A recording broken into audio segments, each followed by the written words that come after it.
शेतीसाठी उपयुक्त माहिती व शेतीसाठी आवश्यक असणारे साहित्य एकाच छताखाली मिळावे या उद्देशाने दिनांक 26 जानेवारी 2023 ते 29 जानेवारी 2023 या कालावधीत मेरी वेदर ग्राउंडवर भीमा कृषी प्रदर्शनाचे आयोजन केले आहे।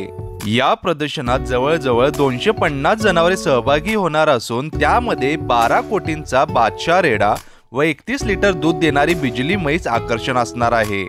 या प्रदर्शनाचे उद्घाटन गुरुवार दिनांक 26 जानेवारी रोजी दुपारी 4 वाजता पालकमंत्री दीपक केसरकर व उच्च तंत्र शिक्षण मंत्री चंद्रकांत पाटील यांच्या प्रमुख उपस्थितीत होणार आहे।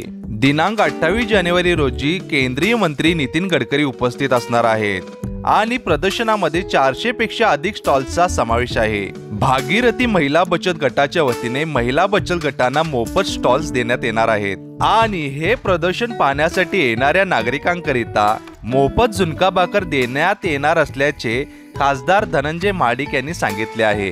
या प्रदर्शनामध्ये कृषी विभागाच्या शासकीय योजना, दुधाळ जनावरांसाठी मरघास फायदेशीर, दुधाळ जनावरांचे आरोग्य व वासरू संगोपन, पौष्टिक तृणधान्य पिकांचे महत्त्व व लागवड तंत्रज्ञान, जमीन व्यवस्थापन या विषयावर Jalandhar Pangare, Chandrashekhar Kulkarni, doctor AM Yadav, doctor Yogesh Ban, doctor Bharat Patil, doctor JB Patil आणि डॉक्टर भारत रासकर यांची व्याख्याने होणार आहेत। सर्व व्याख्याने दुपारी 12 ते 4 या वेळेत होणार आहेत आणि या निमित्ताने तांदूळ महोत्सव देखील भरवण्यात येणार आहे। मित्रांनो, या होणाऱ्या भीमा कृषी प्रदर्शनाला नक्कीच भेट द्या।